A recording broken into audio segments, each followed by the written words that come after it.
Deputado Márcio Pacheco, é uma honra estar aqui. Este é realmente um momento de cidadania, porque criou-se esse impasse que eu acho que, ao meu ver, é benéfico, porque todas as leis que envolvem deficientes, que desde que eu me entendo por gente, de uma forma ou de outra são discutidas, mas o deficiente, ele não tem a sua cidadania preservada, independente de todos pagarem impostos. Em primeiro lugar, eu gostaria de colocar o seguinte: esse projeto, unicamente, ele diz que monocular é deficiente. Eu acredito que todos, toda a sociedade entenda dessa forma. Quem tem 2 olhos, perdeu um olho, tem uma deficiência. Tem 2 pernas, perdeu uma perna, é deficiente. Ressaltando que quem perde um olho, quando usa uma prótese, essa prótese ela não recupera a função do órgão. O órgão, essa é uma correção só estética, diferentemente das pessoas que, de repente, perdem um braço e passam a usar um braço mecânico, uma perna mecânica, de uma forma mesmo que não seja da mais efetiva, ela recupera um pouco da sua funcionalidade.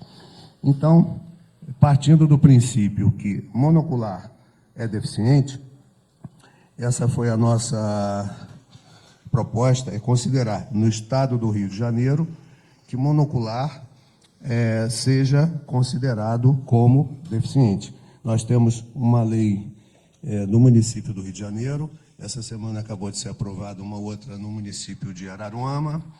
Nós temos isso como lei em 20 estados, mais o Distrito Federal.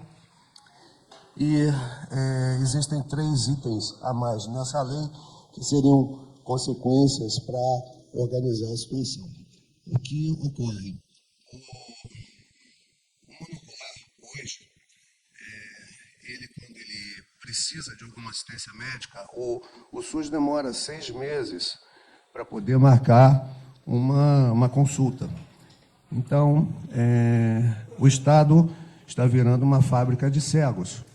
Quem tem uma pressão ocular e que precisa de um atendimento de emergência e não consegue, ele fica cego. Então, nós estamos pedindo prioridade no SUS para consultas oftálmicas, exames e cirurgias. Esse é um ponto.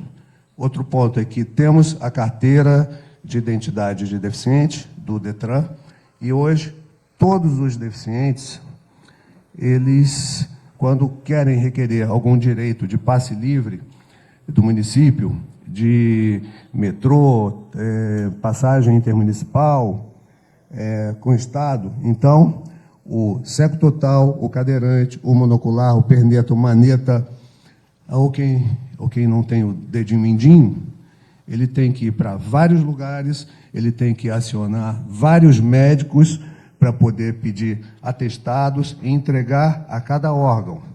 Então, num país em que o imposto de renda é obrigatório ser apresentado pela internet, existindo verba do FUST, existindo a possibilidade de se fazer um projeto para isso tudo ser feito pela internet, para todos os deficientes darem entrada, inclusive economizar a nível de pessoal e trazer mais conforto para, principalmente, aqueles que têm dificuldade de locomoção, como o cego, o surdo, o cadeirante, porque não temos calçadas, não temos iluminação. No caso do surdo, ele vai ao hospital, o médico não entende, a recepção não entende, ou na delegacia, quando ele é assaltado.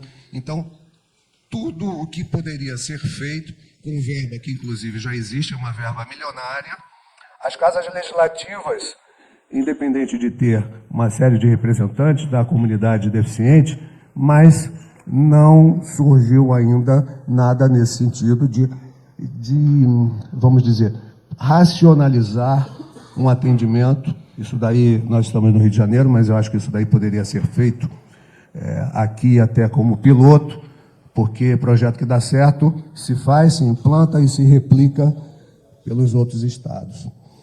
E assim nós tiraríamos grande peso sobre as deficiências da governabilidade do executivo que existe praticamente em todo o Brasil, porque não existem calçadas, existe o fiscal de posturas, mas eu próprio nunca vi um fiscal de posturas. Então as calçadas estão aí abandonadas em todos os lugares.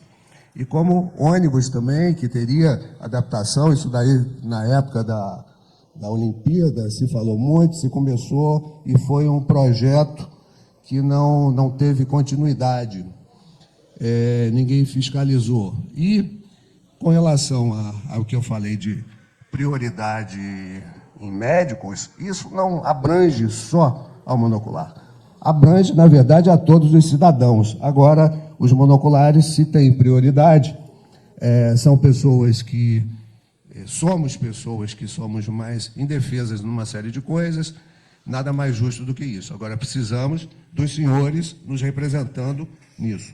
Então, estou fechando a parte de exames médicos e cirurgias e consultas. A outra sugestão que eu comecei a falar é com relação a essa carteira de identidade.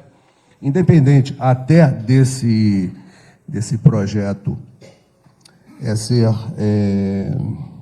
só para monocular, eu acho que deveria ser estendido para todos. Isso daí é o Estado que tem que fazer um projeto. Eu acho que todos nós deveríamos compatibilizar verba governamental, municipal, estadual, aos projetos que os deficientes precisam, e todas as associações representativas que nós passemos a monitorar isso, estabelecer prioridades. Por quê? O poder público já demonstrou a sua ineficiência. Demonstrou ineficiência junto às pessoas que não têm deficiência. Então, com relação às pessoas que têm deficiência, é mais fácil ainda que sejamos ludibriados como somos, porque a partir do momento que representamos 24% de pessoas no país que temos algum tipo de deficiência,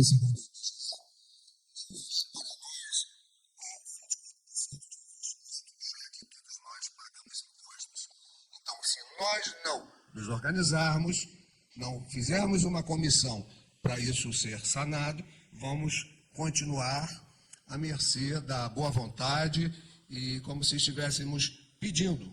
Mas, na verdade, nós somos os patrões, todos pagamos. Nós pagamos impostos e esses impostos eles estão sendo mal usados. Tá? Bom, outra coisa é que existe uma dificuldade de entendimento com relação à CID, que é outra proposta do projeto. Tá? Então, temos monoculares com CIDs 53, 54. E o 54.4 é cegueira em um olho, tá? Mas, por exemplo, 53.0, que é ambliopia. Ambliopia, para quem não sabe, é um tipo de deficiência onde a pessoa é congênito, a pessoa nasce com um olho preguiçoso, que dependendo do tratamento que tiver, pode até recuperar, esse olho pode voltar à sua função, a pessoa voltar a enxergar. Mas, até por falta de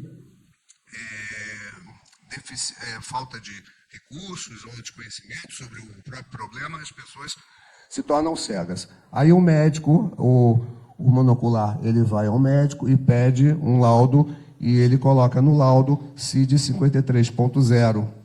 Tá? Mas na lei, na maioria das leis do Brasil, fala que monocular é quem tem o CID 54.4. Aí essa pessoa vai e questiona lá no Instituto, mas eu sou cego, por que a médica me deu o CID 53.0?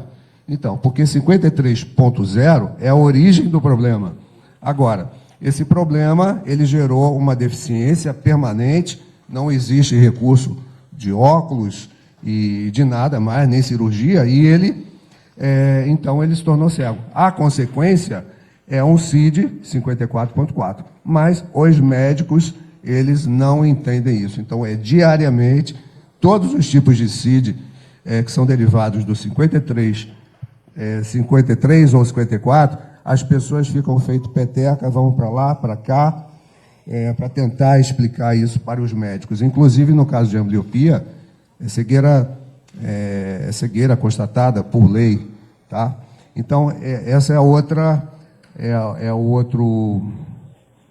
motivo de se estabelecer nessa lei alguma coisa correlata ao 54.4 para que seja mais abrangente e venhamos a corrigir esse problema. Agora, com relação à empregabilidade, as pessoas deficientes, 100% das duas vistas, estão certíssimas de reclamar, de protestar.